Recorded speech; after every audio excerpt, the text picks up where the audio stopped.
सूरदास के पद।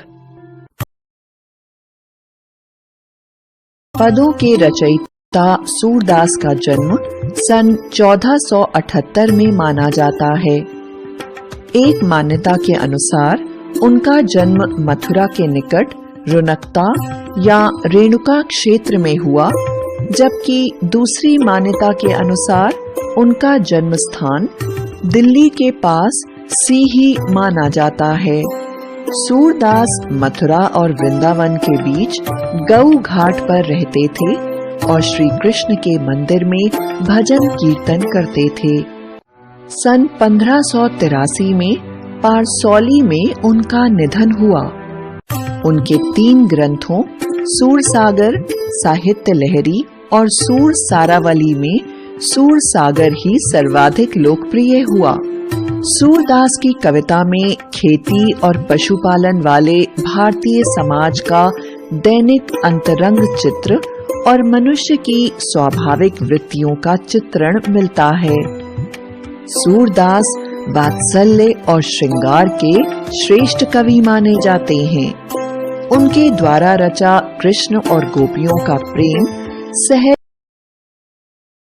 मानवीय प्रेम की प्रतिष्ठा करता है। सूर ने मानव प्रेम की गौरव गाथा के माध्यम से सामान्य मनुष्यों को हीनता बोध से मुक्त किया, उनमें जीने की ललक पैदा की। उनकी कविता में ब्रज भाषा का निखरा हुआ रूप है। वह चली आ रही लोक गीतों की परंपरा की ही श्रेष्ठ कड़ी है। आइए अब सूरदास जी के पदों के अर्थ को समझते हैं। ऊधो तुम हो अति बड़ भागी, अपरस रहत स्नेह तगाते, नाहिन मन अनुरागी। पुरैनी पात रहत जल भीतर, तारस देह न दागी। ज्यों जल माह तेल की गागरी, बूंद न ताको लागी। प्रीति नदी में पाऊं न बोरेओ, दृष्टि न रूप परागी। सूरदास अबला हम भोरी, गुर चाटी ज्यों पागी।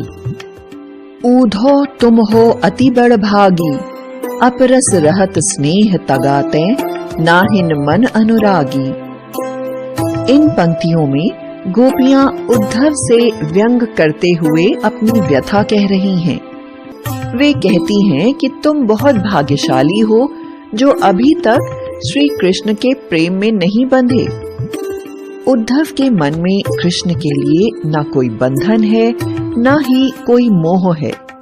वह तो कृष्ण के प्रेम से जैसे अछूते हैं। पुरैनी पात रहत जल भीतर, तारस देह न दागी। ज्यों जल माह तेल की गागरी, बूंद न ताको लागी। गोपियां उद्धव को कहती हैं, वह उस कमल के फूल के पत्ते की तरह है जो पानी में रहकर भी गीला नहीं होता है। गोपियां उद्धव की तुलना पात्र में रखे हुए पानी में एक तेल की बूंद से करती हैं, जो पानी में रहकर भी उस पानी से खुद को अलग रखता है। और यही कारण है कि गोपियां उद्धव को भाग्यशाली समझती हैं, जबकि वे खुद को अभागिन समझती हैं, क्योंकि वह कृष्ण के प्रेम में पागल हैं। प्रीति नदी में पाऊं न बोरेओ, दृष्टि न रूप परागी। सूरदास अबला हम भोरी, गुर चाटी ज्यों पागी।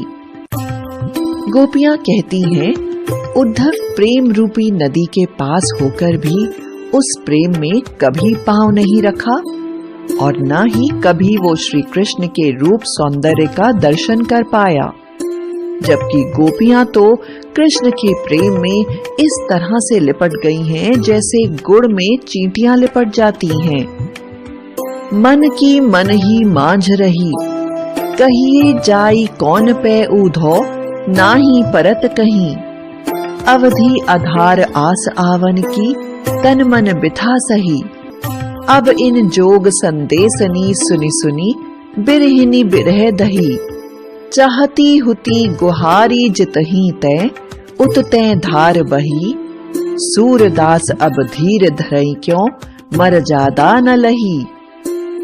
उद्धव जब कृष्ण का संदेश गोपियों को सुनाते हैं कि वे नहीं आ सकते, तब गोपियों का हृदय मचल उठता है और व्याकुल होकर उद्धव से कहती हैं, मन की मन ही मांझ रही, कहिए जाई कौन पे ऊधो, ना ही परत कही। गोपियों की बात अब मन में ही रह गई। वह कहती, हम कृष्ण से बहुत कुछ कहना चाह रही थी, परंतु अब वे नहीं कह पाएंगी। वह जो बातें सिर्फ श्री कृष्ण से कहना चाहती थी, उन बातों को किसी और को कहकर संदेश नहीं भेज सकती। अवधि आधार आस आवन की, तन मन बिथा सही, अब इन जोग संदेशनी सुनी सुनी, बिरहिनी बिरहा दही। इन पंक्तियों में गोपियां कहती हैं, वे कब से कृष्ण के आने का इंतजार कर रही हैं। इस इंतजार में उनका तन और मन उनके वियोग में दुखी है। मन में बस एक आशा थी कि वे आएंगे तो हमारे सारे दुख दूर हो जाएंगे, लेकिन श्री कृष्ण ने हमारे लिए ज्ञान योग का संदेश भेजकर हमें और भी दुखी कर दिया। चाहती हुती गुहारी जित तही तै, उतते धार बही, सूरदास अब धीर धरई क्यों, मर जादा न लही। गोपियां कहती हैं, वो अब विरह की आग में और भी जलने लगी हैं। ऐसे समय में लोग अपने प्रिय को पुकारते हैं, परंतु हमारे जो प्रिय हैं वही आज हमारे दुख का कारण है। हे उद्धव, अब हम धीरज क्यों धरें और कैसे धरें, जब हमारी आशा का एकमात्र सहारा भी डूब गया।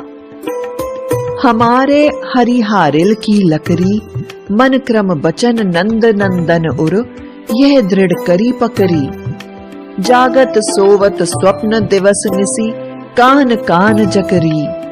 सुनत जोग लागत है ऐसो, जो करुई ककरी। सुतो व्याधि हम कौले आए, देखी सुनी न करी। यह तो सूरत नहीं ले सौपो, जिनके मन चकरी। हमारे हरिहारिल की लकड़ी, मन क्रम बचन नंद नंदन उर, यह दृढ़ करी पकड़ी। इन पंक्तियों में गोपियां कहती हैं कि श्री कृष्ण उनके लिए हारिल चिड़िया की लकड़ी के जैसे हो गए हैं। जैसे हारिल चिड़िया एक लकड़ी के टुकड़े को हमेशा पकड़े ही रहती है, उसी तरह वो भी नंद के नंदन कृष्ण को अपने हृदय से लगा कर रखे हुए हैं और उनको ही अपने जीने का आधार मानती हैं। जागत सोवत स्वप्न दिवस नहीं, कान कान जकरी। सुनत जोग लागत है ऐसो, ज्यों करुई ककरी। वे कहती हैं कि जागते सोते हुए दिन रात में सपने में केवल वह कान्हा कान्हा जपती रहती हैं। जब भी वे श्री कृष्ण के अलावा कोई और बात सुनती हैं, तो वह बात उन्हें किसी कड़वी ककड़ी की तरह लगती है। सुतो व्याधि हम कौले आए, देखी सुनी न करी। यह तो सूरत नहीं ले सौपो, जिनके मन चकरी। गोपियां कहती हैं, कृष्ण उनको तो प्रेम का रोग लगाकर चले गए हैं और उनकी सुध लेने कभी नहीं आए। वे उद्धव से कहती हैं कि उद्धव अपनी बातें उन्हें सुनाएं, जिनका मन चंचल रहता है। उनका मन तो कृष्ण के प्रेम में पहले ही लग चुका है, उन्हें इस उपदेश की जरूरत नहीं। हरि है राजनीति पढ़ी आए, समझू बात कहत मधुकर के, समाचार सब पाए। एक अति चतुर होते पहले ही, अब गुरु ग्रंथ पढ़ाए। बड़ी बुद्धि जानी जो उनकी, जोग संदेश पठाए। ऊधो भले लोग आगे के, परहित डोलत धाय। अब अपने मन फेर पाही हैं, चलत जुहते चुराए। ते क्यों अनीति करें आपुन, जे और अनीति छुड़ाए। राज धर्म तो यही सूर, जो प्रजा न जानी सताए। हरि है राजनीति पढ़ी आए, समझू बात कहत मधु करके, समाचार सब पाए। गोपियां कहती हैं कि कृष्ण ने तो राजनीति पढ़ ली है, वह राजनीतिज्ञ की तरह हो गए हैं। वो स्वयं यहाँ न आकर उद्धव को भेज दिया है ताकि वहां से ही गोपियों का सारा हाल जान जाएं। एक अति चतुर होते पहले ही अब गुरु ग्रंथ पढ़ाए, बड़ी बुद्धि जानी जो उनकी, जोग संदेश पठाए।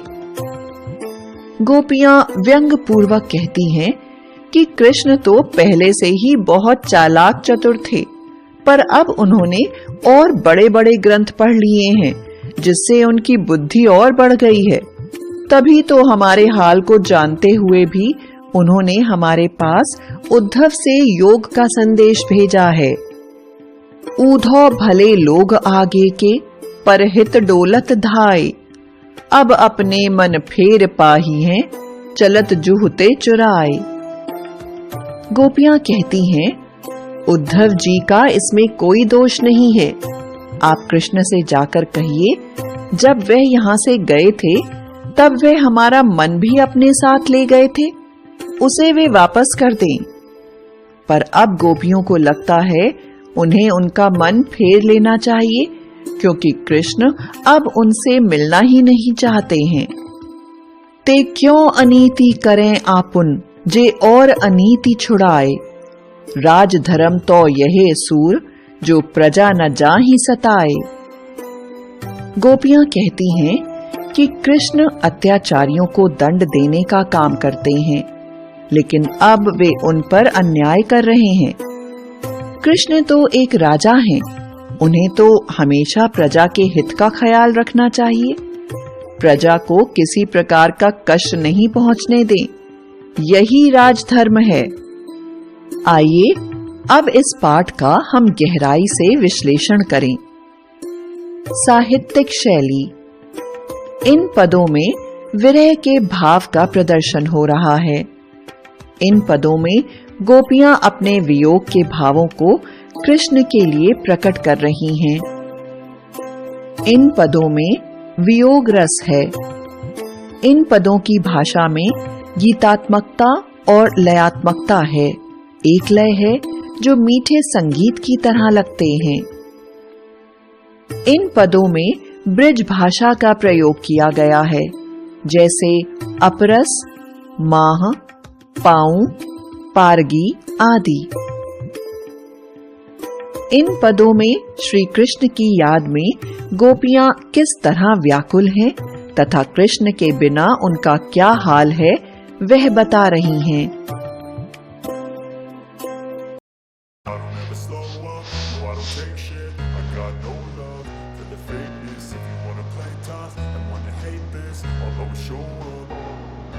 I don't ever slow up, no I don't take shit. I got no love for the fakeness. If you wanna play tough and wanna hate this, I'll always show